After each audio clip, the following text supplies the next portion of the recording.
Bismillahirrahmanirrahim. Assalamualaikum warahmatullahi wabarakatuh. Alhamdulillah, bagaimana kabarnya teman-teman semuanya? Alhamdulillah, baik. Teman-teman, kemarin kita sudah insya Allah mendapatkan faedah dari surat Al-Fajr tentang kabar Allah Subhanahu wa taala, yakni kaum Ad. Dan ternyata di ayat selanjutnya, di ayat 9 ini teman-teman sekalian, Allah Subhanahu wa taala mengkabarkan atau mengingatkan kita kembali tentang kaum Samud. A'udzubillahi minasyaitonirrajim. Wa samudal ladzina jabus sakhra bil wad. Dan kaum Samud yang memotong batu-batu yang besar di lembah. Ya. Kaum Samud itu adalah kaum Nabi Soleh alaihi salatu wassalam, ya teman-teman sekalian. Yang tempat tinggal mereka dikenal sampai sekarang. Seperti yang Allah Subhanahu wa taala firmankan di dalam surat Al-Hijr. Walaqad kadzdzaba ashabul hijril mursalin. Dan sesungguhnya penduduk-penduduk kota Al-Hijr telah mendustakan rasul-rasul. Ya. Kaum Samud disebut juga adalah penduduk kota Al-Hijr atau negeri Al-Hijr. Ya. Yang mana kota Al-Hijr ini teman-teman sekalian adalah terletak di Wadi Qura. Ya, letak persisnya antara Madinah sampai Syria, jadi cukup luas, yang telah dikenal dan pernah dilewati oleh Nabi Muhammad SAW. Jadi dulu zaman Nabi Muhammad SAW, beliau SAW pernah melakukan perjalanan, yakni perjalanan dalam perang Tabuk teman-teman sekalian, bersama para tentara ataupun para sahabat Nabi, para prajurit kaum muslimin, kemudian melewati tempat Wadi Qura ini atau tempat kaum Samud ini. Maka Nabi Muhammad SAW pun bersabda di dalam Sahih Bukhari, diceritakan, ya, la tadkhulu ala haula'il qaumil mu'azzabina illa an takunu bakina fa in lam takunu bakina fala tadkhulu alaihim an yusibakum mithlu ma asabahum.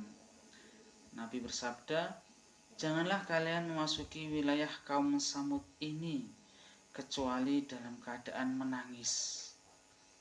Jika tidak dapat menangis, maka jangan sekali-kali memasuki wilayah mereka, sebab dikhawatirkan akan menimpa kalian apa yang telah menimpa mereka. Ya.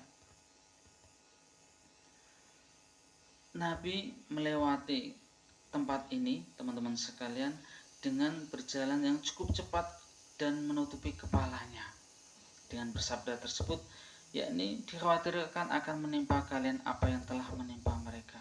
Menimpa apa teman-teman sekalian? Kok sampai-sampai Nabi Muhammad SAW pun bersabda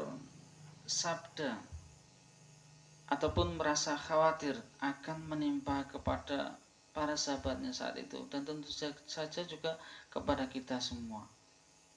Kenapa? Karena kaum Samud adalah mereka sesungguhnya Allah berikan kemampuan untuk melubangi gunung-gunung yang besar, teman-teman. Tidak hanya melubangi, menjadikan itu rumah ataupun gedung-gedung yang sangat indah dan bagus sekali. Sehingga Allah Subhanahu wa taala berfirman, wa thamudal ladzina jabus sakhra bil wad, dan kaum Samud yang memotong batu-batu yang besar di lembah. Ya. Hanya kaum Samud yang memiliki kemampuan memotong-motong batu-batu gunung-gunung di lembah. Ya. Namun mereka karena menjadi kota ataupun negeri yang kuat, yang besar di saat itu, mereka pun lalai. Mereka pun tidak mengindahkan apa yang telah diingatkan oleh nabi-nabinya, yakni diantara Nabi Soleh alaihi salatu wassalam. Sehingga dikisahkan teman-teman sekalian bahwasanya kaum Samud ini diberi waktu tenggang 3 hari untuk bersenang-senang terlebih dahulu. Kemudian apa yang terjadi? Maka Allah Subhanahu wa taala berfirman, fa amma thamudu fa uhliku bit-taghiyah. maka adapun kaum Samud, Allah kirimkan kepada mereka, timpakan kepada mereka adalah suara gemuruh, suara halilintar yang menggelegar, sehingga mereka pun akhirnya tumbang, mereka hancur, mereka mati dan bergelimbangan bagaikan bangkai-bangkai berserakan. Ya, semuanya kaum Samud tidak tersisa sama sekali, teman-teman sekalian yang dirahmati Allah Subhanahu wa taala. Dan ini menjadikan pelajaran, dan ini adalah Nabi sampai mengingatkan jangan sampai menimpa kepada kita semua. Kenapa? Karena mereka telah melakukan pembangkangan. Namun di dalam hadis riwayat Ahmad dalam musnadnya, teman-teman sekalian, bahwa kaum Nabi Muhammad SAW tidak akan ditimpakan bencana ataupun musibah secara keseluruhan. Artinya tidak akan kaumnya Nabi Muhammad SAW ini akan binasa seluruhnya, karena ini adalah doa Nabi Muhammad SAW. Namun di suatu tempat tertentu ataupun di kampung tertentu ataupun di suatu negeri tertentu, karena kesombongan dan karena pembangkangan terhadap Allah Subhanahu wa taala, maka itu tetap berlaku.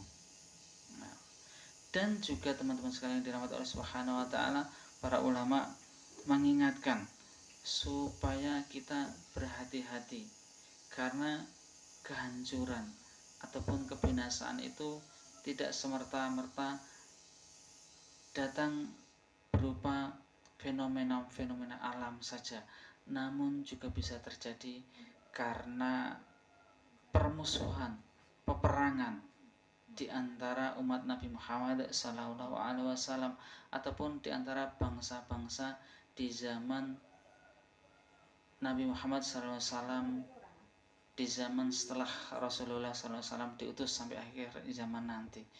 Iya, bisa terjadi pertumpahan darah sehingga sebagian bangsa, sebagian suku, sebagian daerah akan musnah. Sehingga hendaklah kita untuk selalu menjaga apa? Menjaga lisan kita, perbuatan kita, karena resiko ataupun dampak dari lisan bisa akan lebih berbahaya daripada dampak terhunusnya pedang. Menjauhi perdebatan, menjauhi permusuhan, dan hendaklah untuk selalu melapangkan rasa dan memberi maaf kepada saudara-saudara kita semua, sehingga semoga Allah selalu menyatukan hati kita, menyatukan dalam kebaikan, menyatukan dalam akidah keislaman. Allahumma amin. Wassalamualaikum warahmatullahi wabarakatuh.